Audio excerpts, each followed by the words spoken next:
All right, what's up everybody? Welcome to a new week here. We have virtual workout number 22 here this morning.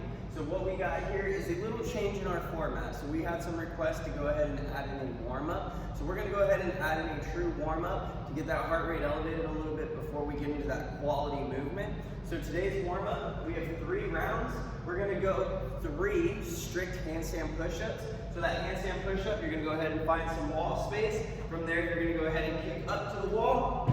You're gonna go ahead and bring your head down to the ground and then extend up. Now, if you do not have strict handstand push-ups, you can choose to do kipping handstand push-ups, or you can do a piped push-up. Now, depending on how tight or not tight those hamstrings are going to determine how piped you're gonna get. So our goal here is to have your butt up in the air and try to have your hips over your shoulders as much as possible. So I'm pretty tight in those hamstrings, so this isn't gonna look very pretty, but you're gonna go ahead and come down to the floor, keeping those legs straight. You're gonna tuck that chin in, bring your head down to the ground, and then extend up. So again, we're gonna go 3 strict handstand push-ups or 3 pike push-ups. After that, we're gonna do 6 single leg RDLs. So you're gonna go ahead and grab that dumbbell. Whichever hand that dumbbell is in, that leg is going to stay planted on the ground. You're gonna plant that leg on the ground, hinge from those hips, extending that leg out as that dumbbell comes along your body. You wanna try to stay nice and square, squeezing that glute of that down leg as you go ahead and finish off that movement. You're gonna go ahead and go 6 on each leg.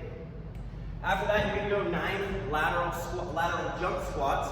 So you're gonna go ahead and go full hip crease below that knee, driving up and jumping sideways laterally, okay? So we're gonna go back and forth 9 times there.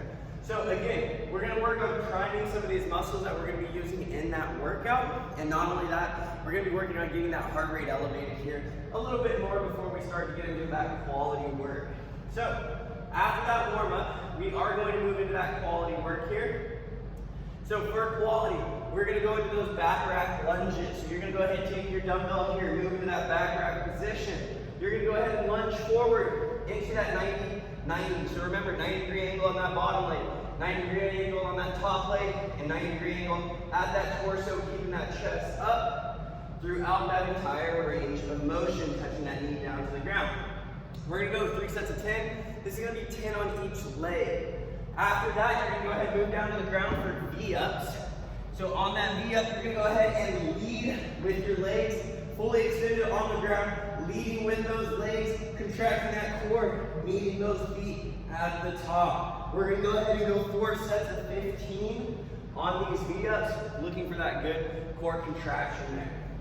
After that, we're gonna move into push-ups. So bringing our chest and thigh down to the ground, you're gonna go ahead and keep those shoulders active, nice hollow position in that core, chest and thigh coming down, touching the ground, and extending up. You got 5 sets of 20 here. Now, remember our quality work, we're trying to progress through, we're trying to get stronger, more efficient, more muscular endurance. We've been doing some of these movements throughout the last couple of weeks here. So what I want you guys to really focus on, if 5 sets of 20 has become fairly easy for those push-ups, go ahead and work on that tempo. If 5 sets of 20 is still hard, try to break that up into larger sets. If you're doing 5 rest, 5 rest, 5 rest, this time let's go ahead, let's try for 8. Let's try for 10. Again, we want to progress through. You don't want to be doing the same thing every week because that's going to stall you out and plateau you. Remember, we're trying to progress through here. Now, after that, what we would like you guys to do is go ahead and video 4 to 6 reps of the dumbbell power snatch. So that dumbbell power snatch is coming from that floor. You're gonna hinge those hips, keeping that core nice and tight. You're gonna drive that ground away from you as you squeeze those glutes, pull through those hips, jump onto those toes, shrug that shoulder, pull that elbow high, turn yourself under that dumbbell. Again, you can switch in the air as you do that same motion, or you can switch on the ground, okay? So again, with that dumbbell starting on the ground, we're gonna go ahead and hinge at those hips, soft bend in those knees as we drop down into that more hinged position. You're gonna go ahead and push that ground away from you, squeezing those glutes, coming onto those toes, shrugging that shoulder, elbow high, turning yourself under that dumbbell. So again, I want 4 to 6 reps from the front of the camera and 4 to 6 reps to the side of the camera. Go ahead and post it on the members page so we can do a little movement critique. After that, we're gonna get into our main workout here. This is 4 repetitions.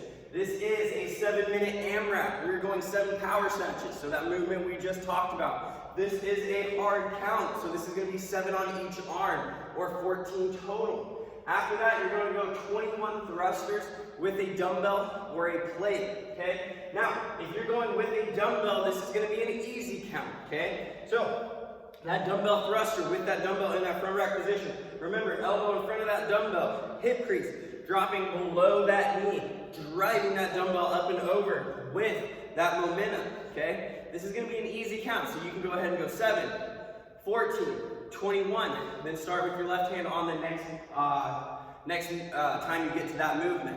Or you can go ahead and grab your plate, whatever plate you have, start at your chest here with that plate, drop hip crease below that knee, and drive it up using both arms, again going for 21 there.